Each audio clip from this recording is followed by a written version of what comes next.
The church of St. Brendan's stood at the edge of Saltmere, where the land gave up its argument with the sea, and on that cold October morning, every pew was filled.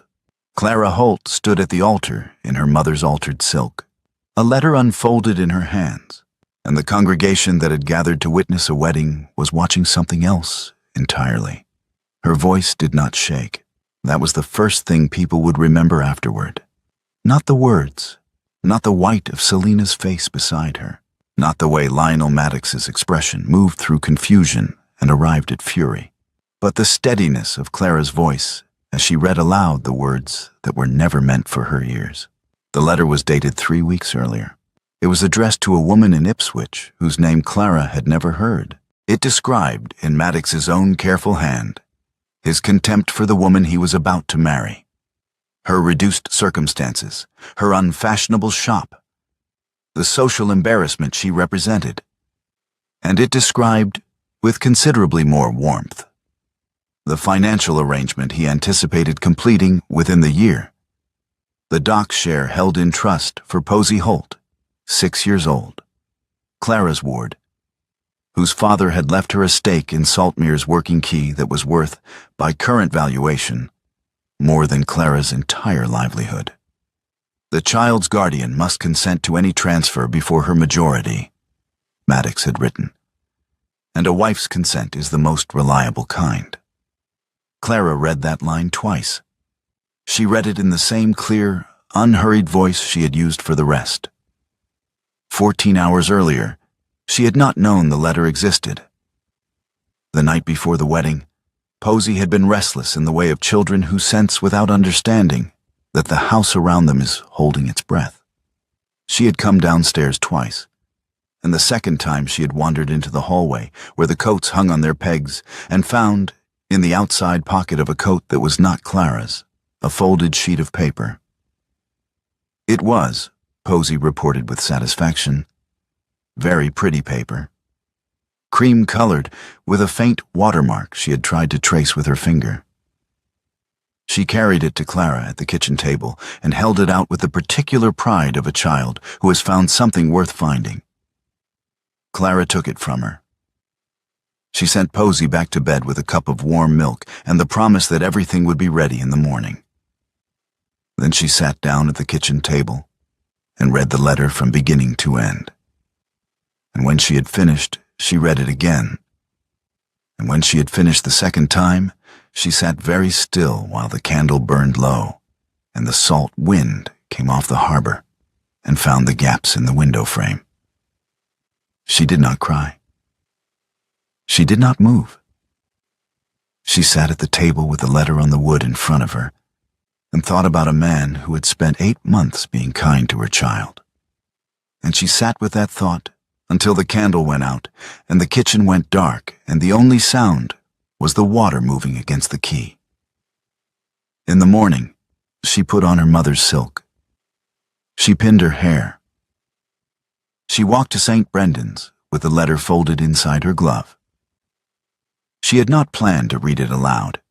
The decision arrived somewhere between the vestibule and the altar, in the moment when she looked at Maddox's face and saw nothing in it, no love, no tenderness, no particular interest in her at all. Only the careful attention of a man completing a transaction. She had worn that expression herself, she thought, when she was checking a dispensary order against an invoice. It was the expression of a person accounting for items. So she had unfolded the letter, and she had read it. Now, with the last line spoken, and the church silent enough that the gulls outside were audible through the stone walls, Maddox stepped forward from his place at the altar and extended his hand toward the paper. His face had settled into something cold and deliberate. A man in the third pew on the left stood up. Clara had been told his name the previous Sunday when the banns were read. Nathaniel Calder, Viscount Calder, who kept the hall above the harbor and who had, in 8 years of living above Saltmere, attended perhaps 4 public events of any kind. She had never spoken to him. She knew him only as a figure who appeared occasionally on the quay in the early morning before the town was properly awake, and who employed 6 of the dock workers, whose livelihoods depended on the same key that Maddox wanted to acquire through her. Calder moved without hurry. He came forward 3 steps, placed his palm flat over the letter in Clara's hand, one moment of contact, warm and entirely steady, and lifted the page without force. He held it for the span of a breath, and then he turned and placed it back in Clara's hand.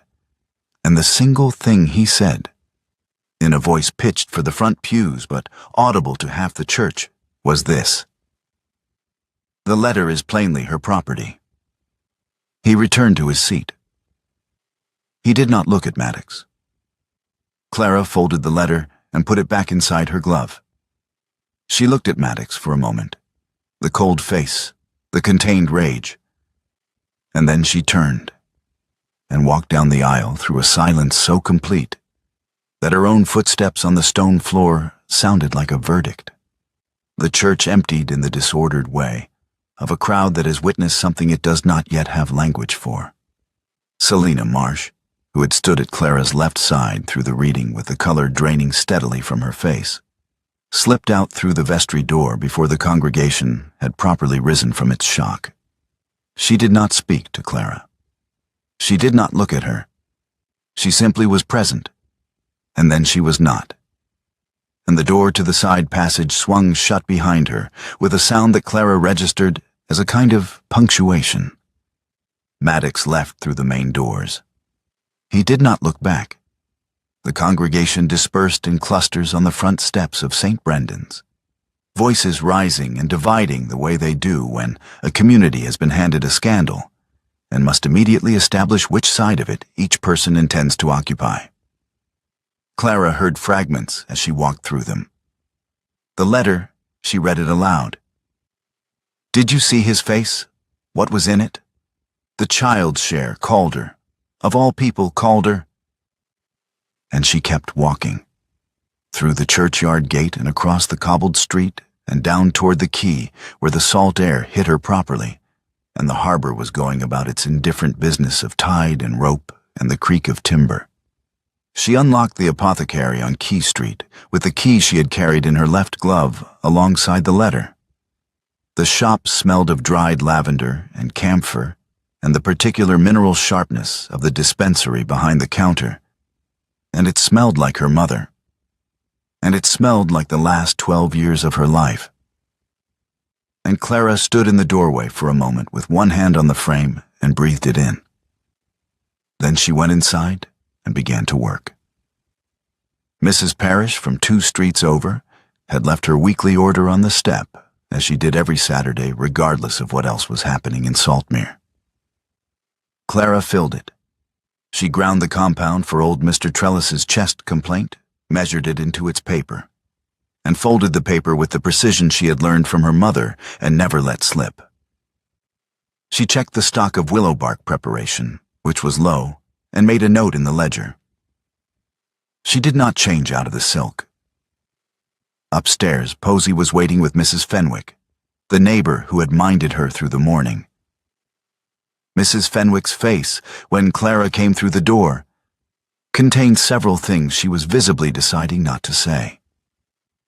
Clara thanked her for her time, saw her out, and turned to find Posey standing in the middle of the kitchen floor with her boots on the wrong feet, studying Clara's dress with the focused attention of a child who has been told to wait quietly and has been waiting quietly for several hours. "Is the wedding finished?" Posey asked.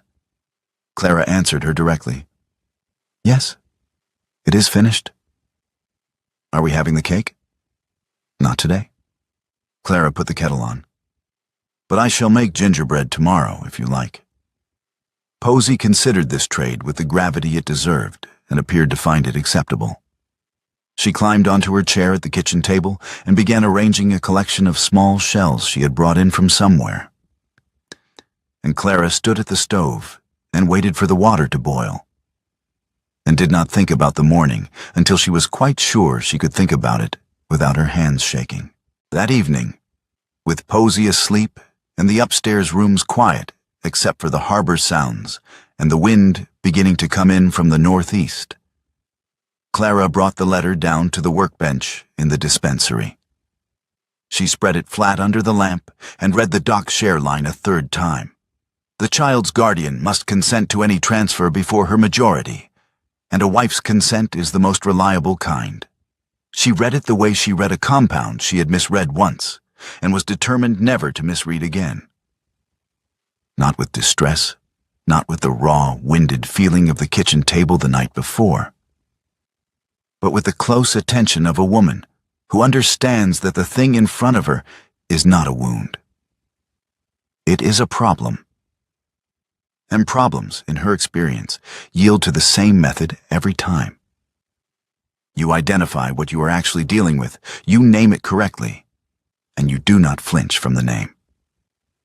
What she was dealing with was not a faithless lover. She had understood that by the time the candle went out. What she was dealing with was a man who had looked at a 6-year-old child's inheritance and worked out the most efficient legal route to it. The affair was incidental, barely worth the letter's ink. The marriage was the mechanism. She, Clara Holt, apothecary, guardian, daughter of a naval surgeon who had left her nothing but a good education and a dispensary full of her mother's notes. She had been the mechanism's hinge, nothing more. She folded the letter and put it in the locked drawer beneath the counter. Then she went upstairs and sat by Posy's bed in the dark until the child's breathing steadied and deepened. And she let herself feel, just once, the full weight of how badly she had wanted to believe otherwise. The petition arrived on a Tuesday morning, carried by a magistrate's clerk who handed it across the counter without meeting Clara's eyes and left before she had finished reading the first paragraph.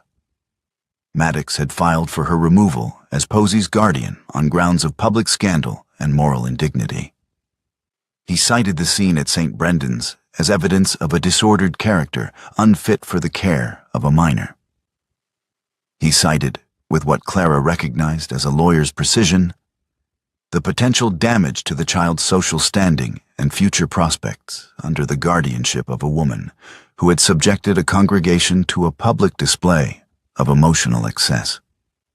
He requested that the magistrate appoint a suitable male guardian in Clara's place. And he had, in the supporting documents, named himself as a candidate.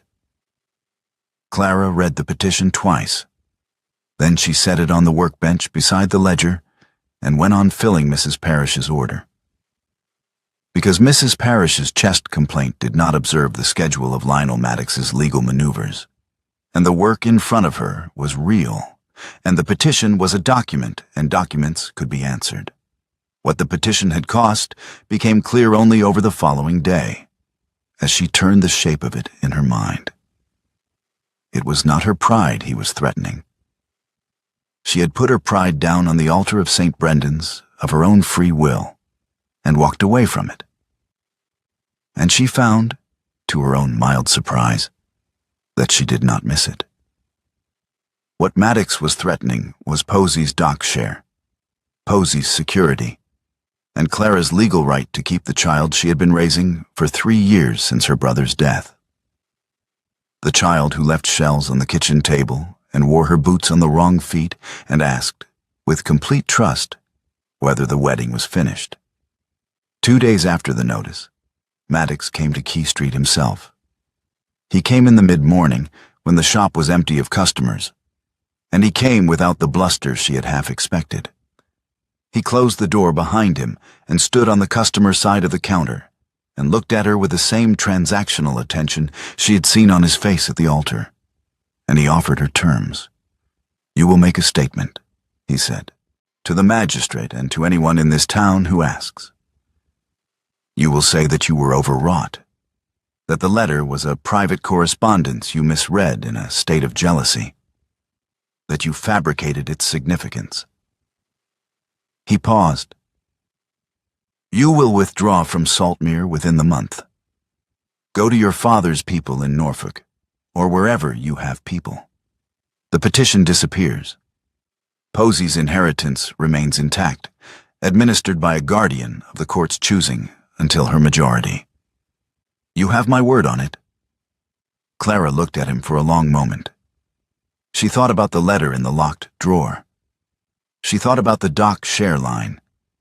She thought about 8 months of careful courtship, of small kindnesses to Posey, of the patience of a man who understood that the fastest route to a guardian's trust was through the child she loved.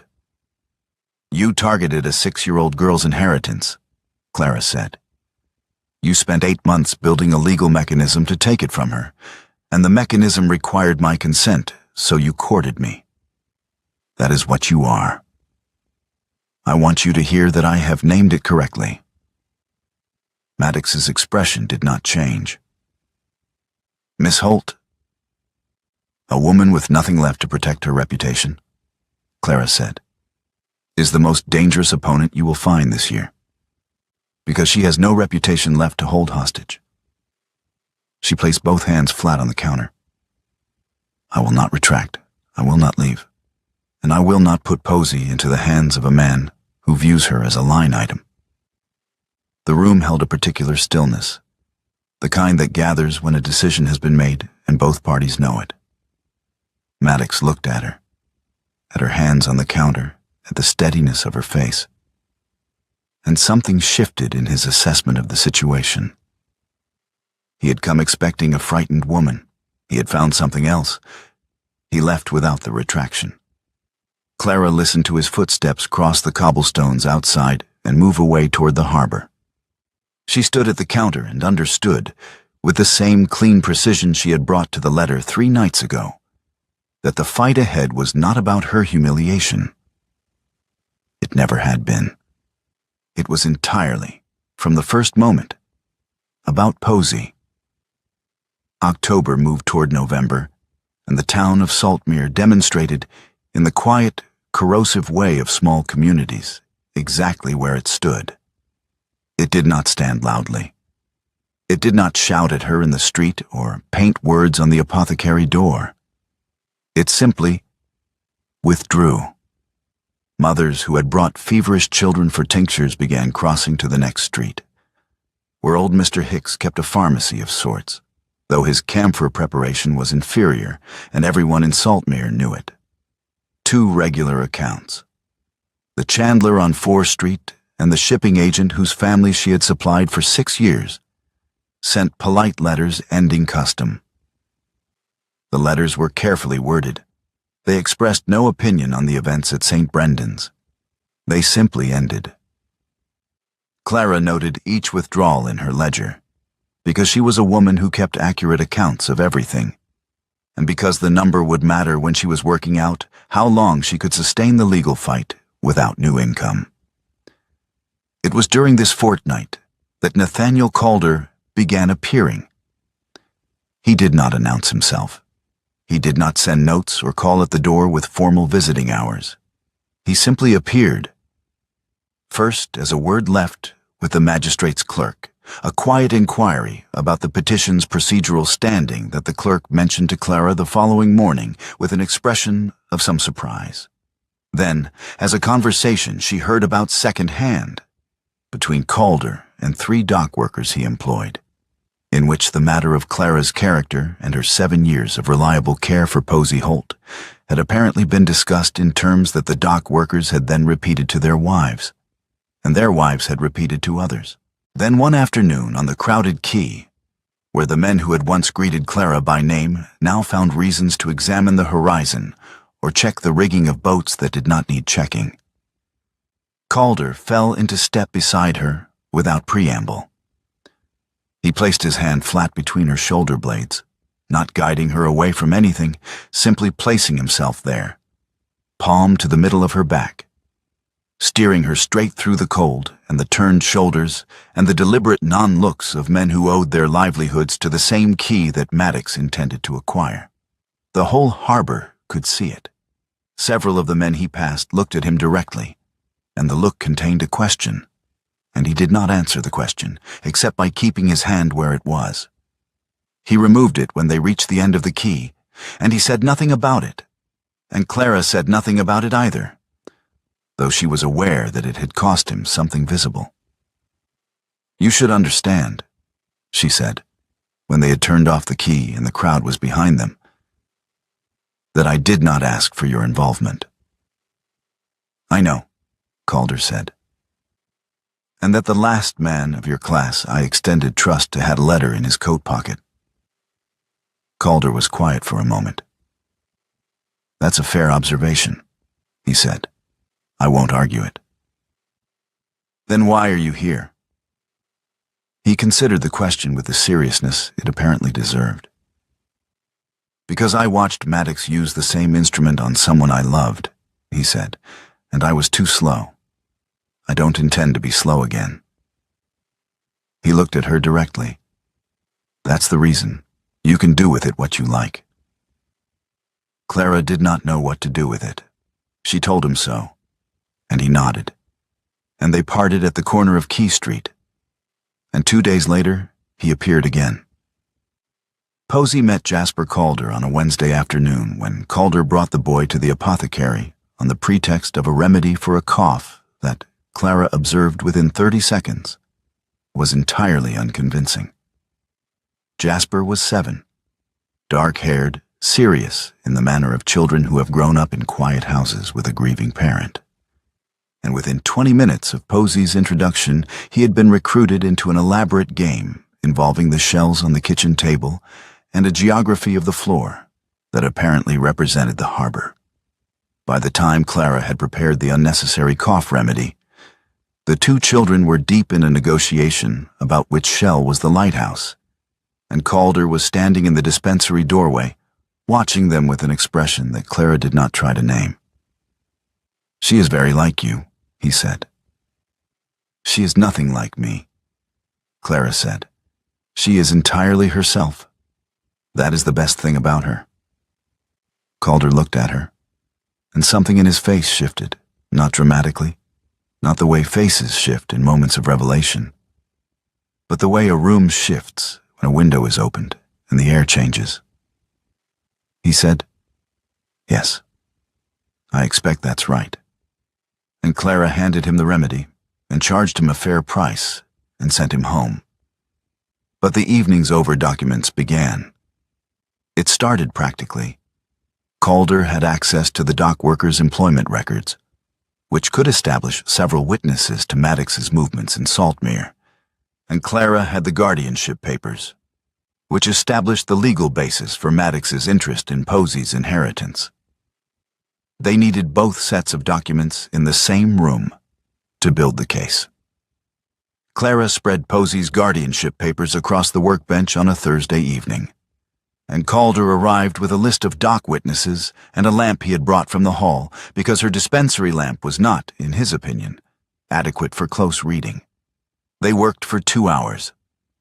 The documents overlapped on the bench, deeds and petitions and employment registers, and the lamp made a small, warm circle of light in the cold room, and the harbor sounds came up through the floor. And at some point Clara reached across to indicate a date on a deed, and her hand landed on his. Neither of them moved. She turned his hand palm upward to point out the date she meant, and she pointed to it. And the pointing stopped being about the date somewhere in the 2nd or 3rd second. And they both knew it had stopped, and neither of them said anything about it. And Clara moved her hand back to her own side of the bench, and they went on working. Walking home that night, Calder stopped at the corner of Key Street and looked back at the light in the apothecary window, and he stood there for a moment in the cold before he turned toward the hall. Selena Marsh came after dark on a Friday, 3 weeks after the wedding, without warning and without the expression of a woman who had come to apologize.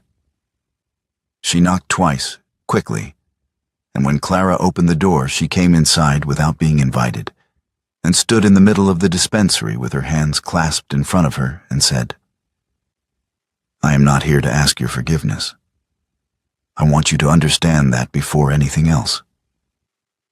Clara looked at her. Selena had been her closest friend for 4 years. She had stood beside her at the altar and gone white as paper and then disappeared through the vestry door. Clara had not seen her since. "Then tell me why you are here," Clara said. Selena put a leather document wallet on the counter. Maddox recruited me, she said. Before he ever spoke to you. He needed someone who could introduce him naturally, who could smooth the courtship, who could tell him what you needed to hear to trust a man of his standing. She did not look away. He told me he would marry me. When the Saltmere arrangement was complete, I believed him. That is my shame, and I will carry it. She nodded at the wallet. 2 weeks ago, he sent me a letter making clear that the promise is withdrawn. He has no further use for me. Clara did not open the wallet. What is in it? Records from a village in Norfolk, Selena said. 7 years ago, a female ward, 19 years old, an inherited share in a grain merchant's business. Maddox courted her guardian, her aunt, married her within 4 months. Within 18 months, he had transferred legal control of the ward's property share to his own accounts. The marriage dissolved quietly. The ward's name is there. The property record is there. The date of the transfer is there. The room held its breath. Clara could hear Posey breathing in her sleep upstairs. He has done this before, Clara said. Her voice was even. Yes. And you knew about it?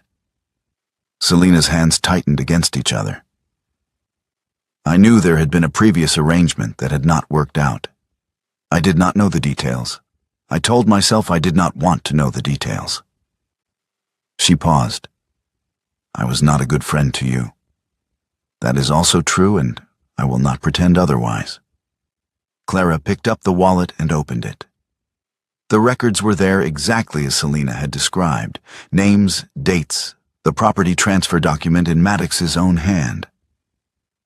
She read through them with the dispensary lamp close, and Selena standing silently on the other side of the counter. What do you want from me? Clara asked without looking up. Not to be named as a willing instrument, Selena said.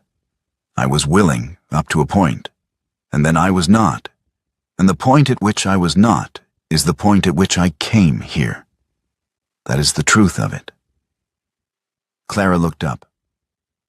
I will decide what use to make of you and of these documents, she said. I will not promise you more than that tonight. Selena nodded once and left. Clara sat for a long time after the door closed, with the Norfolk papers spread across the bench beside Posey's guardianship documents. She had come to the apothecary with a letter. She had spent 3 weeks defending herself against a man who had done this before and would do it again. But a letter was a single event, a single accusation, a single moment that could be dismissed as the act of a jealous or disordered woman. What Selena had brought her was different.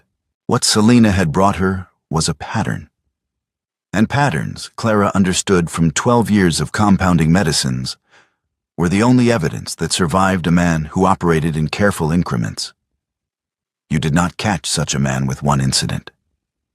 You caught him by showing that the incident had a shape, and the shape had a history, and the history had a name. She put the Norfolk papers in the locked drawer beside the letter. Then she went upstairs to check on Posey, who was sleeping with one arm thrown out and 3 shells arranged on the pillow beside her head. And Clara stood in the doorway and looked at her for a long moment before she went to bed. Maddox advanced the hearing date by 15 days. The notice arrived on a Monday, and with it came the information, delivered by the magistrate's clerk, who had developed a habit of telling Clara things that were not strictly his business to tell, and for which she was quietly grateful. That a former solicitor's clerk who had been present during the Norfolk property transfer had been located in Ipswich and had agreed to provide a statement. His name was Renwick. He had direct knowledge of the First Ward's estate and of Maddox's involvement with it. By Thursday, Renwick had withdrawn his statement and left Saltmere. Clara heard this from Calder, who had heard it from the dock workers, who had seen Renwick leave in a hired carriage with 2 bags, and the expression of a man who has been made to understand something clearly. Maddox had applied pressure somewhere along the line. Money or a threat or both. And their corroborating witness was gone. Without Renwick's testimony, Calder said, standing at the workbench with the remaining documents spread between them. The Norfolk records are evidence of a pattern, but we have no living witness to place Maddox inside the first transaction. A Chancery Counsel could argue the records as legally material on their own. A good one could establish precedent. But it requires someone with standing, someone who can present the argument to your magistrate in terms he cannot dismiss as the complaint of a woman with an obvious grievance. And this person is in London, Clara said. He is a man named Hartley, who argued a similar property transfer case before the Court of Chancery 3 years ago and won it. Calder paused. I can go. I know him. He will see me. Clara set down the deed she was holding. She had heard from 2 separate sources in the past week that Calder's continued association with her was being discussed in terms that carried consequences, that the county families who formed his natural society had begun to murmur, that his name was appearing in conversations alongside hers in ways that cost him standing among the men whose goodwill he had carefully maintained since Honora's death. Before you go, she said, I want to say something. Calder looked at her. I did not ask for your involvement, Clara said. I said that to you at the beginning, and I meant it. What you have done since then has been your own choice, and I have been grateful for it. But I am not able to be responsible for what it costs you. She kept her voice level. You have a son. You have standing in this county that took years to rebuild. I release you from any obligation before you leave. Whatever you decide, I will not hold it against you. Calder was quiet for a moment. He looked at the documents on the bench, and then he looked at her. And his expression was the particular expression of a man who has heard something he disagrees with, but is deciding how to disagree with it. I'll be back in 4 days, he said, 5 at the outside. He gathered his coat from the chair. Lock the door properly tonight. The latch on the left side is loose. He left. Clara stood in the dispensary and listened to his footsteps cross the cobblestones outside and diminish toward the harbor. And she did not let herself measure how much smaller the rooms felt after the door closed. She went back to work.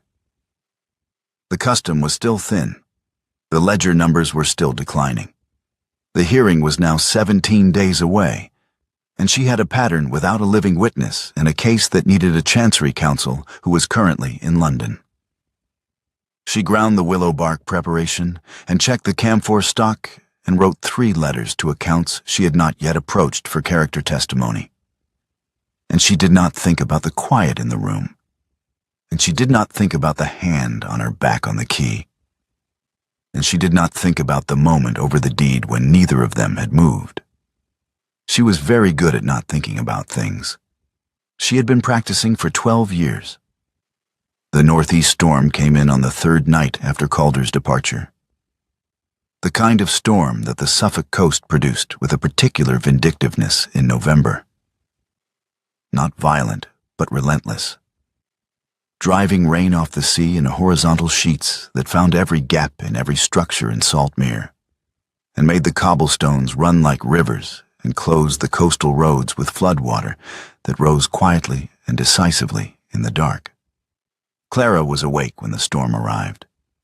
She had been awake since 2 in the morning when Posey had called out from her room with the thin, bewildered note of a child who does not understand why she feels so wrong.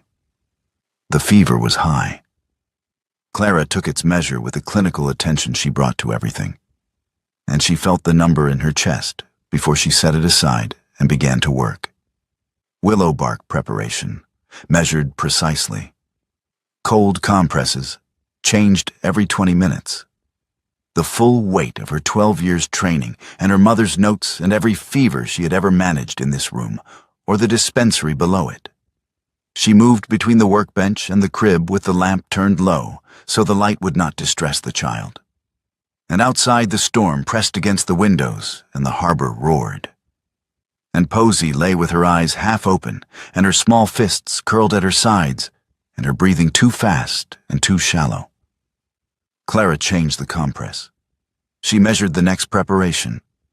She sat beside the crib and held Posy's hand and talked to her in a low, steady voice about the shells on the pillow, about the gingerbread that was still owed, about the lighthouse shell and its particular importance in the geography of the kitchen floor. She kept her voice level, because Posy needed to hear that the voice in the room was not afraid, even when the hands attached to it were cold. Sometime before dawn, she heard footsteps on the stairs. Calder came through the door with his coat soaked through and his hair plastered flat and a folded document in his inside pocket. And he looked at Posy in the crib, and then he looked at Clara. And he crossed the room without speaking and sat down in the chair on the other side of the crib and did not ask whether she needed him there. "The road flooded at Fen Bridge," he said quietly. "I turned back 3 miles out." He touched Posy's forehead once, lightly. "Has it peaked?" "Not yet," Clara said. "Another hour, perhaps." He nodded. He stayed. They sat on opposite sides of the crib, while the storm worked through its anger outside, and Posy's breathing moved in its shallow, too fast rhythm. And Clara changed the compresses and measured the preparations, and Calder held the lamp when she needed both hands. And neither of them spoke much, and the hour passed. It was in the deep quiet before the light changed that Calder spoke, not with the deliberate manner of a man who has prepared what he will say, but with the flatness of exhaustion, the way people tell the truth when they are too tired to manage the distance they usually keep. "Honora," he said, "my wife, before I married her, a man she had trusted spread a story about her, fabricated entirely. He did it because she had refused him, and he wanted to punish her for it. I knew the story was false. I knew it the week it began." He paused. "I waited 6 months to say so publicly. I told myself I was gathering evidence. I was afraid of the cost." He looked at his hands on the crib rail. "By the time I married her, the damage was done. She recovered her standing on paper. She never recovered the rest of it. She died 4 years later, and I have not been certain since that my silence in those 6 months did not cost her those 4 years." Clara looked at him across the crib. Posy's breathing shifted slightly. Still too fast, but with a fraction less effort in it. "The thing I cannot forgive myself for," Clara said after a moment, "is not the wedding day. The wedding day I can account for. I had a letter, I read it, I acted on it. What I cannot account for is the months before, when I knew something was wrong and I told myself I was being foolish. When I let myself believe that his interest was in me, because I wanted it to be." She watched Posy's face. "I have not been chosen by anyone of his world since my father died and the money went. When Maddox came, I wanted so badly to believe it was real that I stopped looking at what was actually in front of me. That is what I cannot forgive." Calder said, "You were not foolish. You were a woman who hoped. Those are not the same thing." "They felt the same," Clara said. "I know," he said. "They felt the same to me too." Posy's breathing steadied. The shallow, too fast quality eased, and the rhythm deepened, and the small fists uncurled against the blanket. And Clara let out a breath she had been holding for 4 hours. Calder's hand found hers on the crib rail, not reaching, just arriving, as if it had always been heading there. And they sat with their hands joined over the sleeping child, while the light began to come in through the east-facing window, and the storm outside ran out of its anger, and the harbor returned to its ordinary sounds. The fever broke with the morning, 4 days later, Maddox filed an addendum to the petition noting that the child's health had deteriorated significantly under Clara's care, citing witnesses who had observed the apothecary in darkness through the night hours of the storm, and arguing that the instability of the household represented an ongoing risk to the minor's welfare. Clara read the addendum at the workbench. She folded it and put it with the other documents in the locked drawer. She made Posey the gingerbread she was owed. 2 days after that, she heard footsteps on the apothecary's step and opened the door to find Calder on the threshold with the dried mud of a long road on his boots and a letter in his hand. "Hartley has agreed," Calder said. "He will appear at the hearing. He has reviewed the Norfolk records and says the pattern argument is legally sound." Clara looked at him, at the road mud and the letter and the fact of his presence on her step in the cold morning light. "Did you go back for Hartley?" she asked. "Or did you go back for something else?" Calder looked at her for a moment. Then he stepped forward and kissed her. Once, slowly, with a decision in it that distinguished a choice from a surrender. And when he lifted his head, he said in plain sentences, "Both." In that order. "But the second one is the reason I came back as fast as I did." Clara stood in the doorway with the cold coming off the harbor behind him and said, "Come in then. The hearing is in 9 days, and we have work to do." The assembly room on the morning of the hearing was full before the doors had been open 20 minutes. Saltmere had spent 6 weeks watching the case build, and Saltmere had opinions about it, and the opinions had been sharpening themselves against each other in the chandler's shop and the harbor master's office and the back rooms of every establishment on Key Street. The crowd that filled the assembly room was not the polite, shuffling crowd of a routine magistrate's proceeding. It was the crowd of a town that had a verdict to render and was waiting to see whether the official verdict would match. Maddox arrived with a barrister, a man from Ipswich with a smooth manner and an expensive coat, and 2 character witnesses whose connection to Maddox's business interests was, Clara noted, visible to anyone who had spent time on Saltmere's quay. He took his seat with the ease of a man who expects a formality.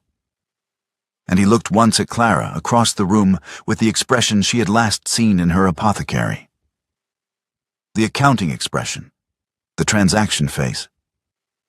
Then he looked away, because he had already calculated the outcome and found it satisfactory. The magistrate called the hearing to order. Selena testified first. She stood in the center of the room and spoke in a clear, controlled voice that did not waver. And she told the magistrate about Norfolk, the ward, the guardian, the courtship, the marriage, the property transfer, the quiet dissolution. And she told him about her own recruitment, the promise of marriage, the befriending of Clara, the smoothing of the courtship. Maddox's barrister objected twice. The magistrate overruled him both times. Selena named dates and documents and the specific names of the solicitors who had handled the Norfolk transaction. And when she was finished, she stepped back and did not look at Maddox. And Maddox's expression had moved from the accounting face to something considerably less composed. Hartley, the Chancery Counsel, presented the Norfolk property records with the precision of a man who had argued the same type of case before higher courts than this one, and found the present setting undemanding. He established, in terms the magistrate could not dismiss as legally immaterial, that the pattern of behavior evidenced in the Norfolk records was directly analogous to Maddox's documented pursuit of Posey Holt's dock share through Clara's guardianship. He cited 3 precedents. He submitted the records as exhibits. Maddox's barrister requested a recess. The magistrate denied the request. 3 dock workers testified about Clara's character, men who had known her for 6 years, who had brought their own children to the apothecary, who had watched her manage Posey's upbringing with the steady, practical care of a woman who took the responsibility seriously. Two of Clara's long-standing customers testified to the same effect. Their voices, in the crowded room, had the particular quality of people who are aware that they waited too long to speak and are speaking now with some urgency. Then Calder stood up. He rose from his seat in the second row and stated his name and title for the record: Nathaniel Calder, Viscount Calder, of Calder Hall. And the room went very quiet, because everyone in it understood what it meant for a man of his standing to be on his feet in this proceeding. He looked at the magistrate and he spoke in the direct, unhurried manner of a man who has made his decision and is simply reporting it. "I offer my personal surety for Miss Holt's guardianship of Posey Holt," he said. "My bond, my name, and my co-guarantee before this court. I am prepared to have that recorded and to stand behind it in any subsequent proceeding." He paused. "I have observed Miss Holt's care of her ward for 6 weeks. I have observed the child's health, her attachment to her guardian, and the quality of the home in which she is raised. I have observed Miss Holt's conduct under circumstances of significant social and legal pressure. My assessment is that Posey Holt is in the care of the most capable guardian available to her in this county, and I am willing to put my name to that assessment in any form this court requires." He sat down. The room was very still for a moment. Then it was not still at all. Maddox's barrister was on his feet, arguing something about the impropriety of a personal surety from a party with an evident interest in the outcome. The magistrate listened to him for 30 seconds and then raised one hand and said, with the measured finality of a man who has heard enough, that the petition was dismissed.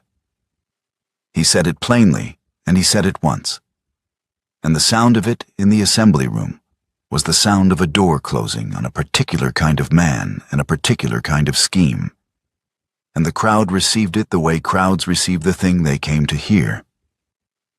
Maddox left the assembly room without speaking to anyone. His barrister gathered the papers from the table with the expression of a professional who will be billing for this, regardless of outcome. The two character witnesses left quickly, separately, by the side door. Within a fortnight, Maddox left the country.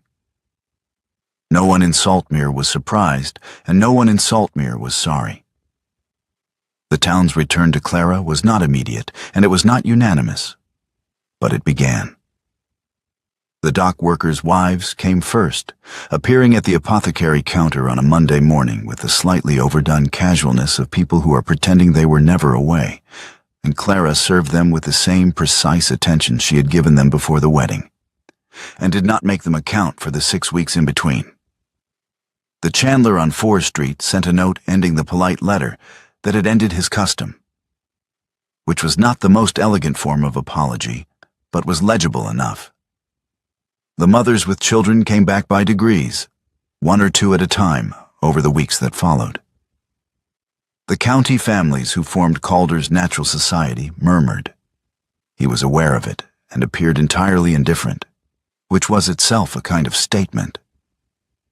And the murmuring gradually ran out of energy without his cooperation. Posey's deed was redrawn by a solicitor from Ipswich, not the one connected to Maddox's affairs, and the new document named the dock share in Posey's name alone, with Clara as her guardian without condition or qualification, the guardianship to stand until Posey reached her majority. Clara read the final document at the workbench with the lamp close, and when she had read it, she put it in the locked drawer and stood for a moment with her hand on the counter and breathed. The morning that settled into the apothecary after that was an ordinary morning, which was the best kind. Pale November light came through the distillery window and found the copper measures on their hooks and the rows of labeled jars and the workbench where the grinding stone sat beside the open ledger. 2 pairs of children's boots were by the door. Posey's, with the laces trailing, and Jasper's, lined up with the particular neatness of a child who has learned to be tidy in a quiet house and is slowly unlearning it in a louder one, from upstairs came the sound of two children arguing amiably about the rules of a game that appeared to have no fixed rules. Which was, Clara had observed, the only kind they played. Calder was at the hearth, feeding the fire with the focused attention he gave to practical tasks. The same attention Clara had come to understand, that he gave to everything he cared about. He did not make speeches about the things that mattered to him. He built the fire and fixed the latch and brought the lamp and sat through the night over the crib. And the accumulation of those things was its own kind of declaration. And Clara had learned to read it. She stood at the workbench and began to grind the morning's herbs. The familiar motion, the smell of dried lavender releasing into the cold air, the harbor sounds coming up through the floor. Her shop, her town, her workbench, her grinding stone, her ledger with its numbers that were climbing again toward something that looked like stability. Calder came to stand beside her. He did not interrupt the work. He simply stood there in the morning light, close enough that she was aware of the warmth of him. And after a moment, he set 2 cups of tea on the tray beside the workbench. One for her, placed where her hand would find it without her needing to look. Clara set down the grinding stone. She picked up the tea. Outside, the harbor went about its business in the clear, cold light that follows a storm when the weather has finally decided what it intends to do. And the gulls were loud over the quay, and the tide was coming in, and the 2 cups sat on the single tray in the morning light of the apothecary on Quay Street, in the town of Saltmere, where Clara Holt had built everything she had, from the ground up, and where she had decided, after considerable thought, to stay.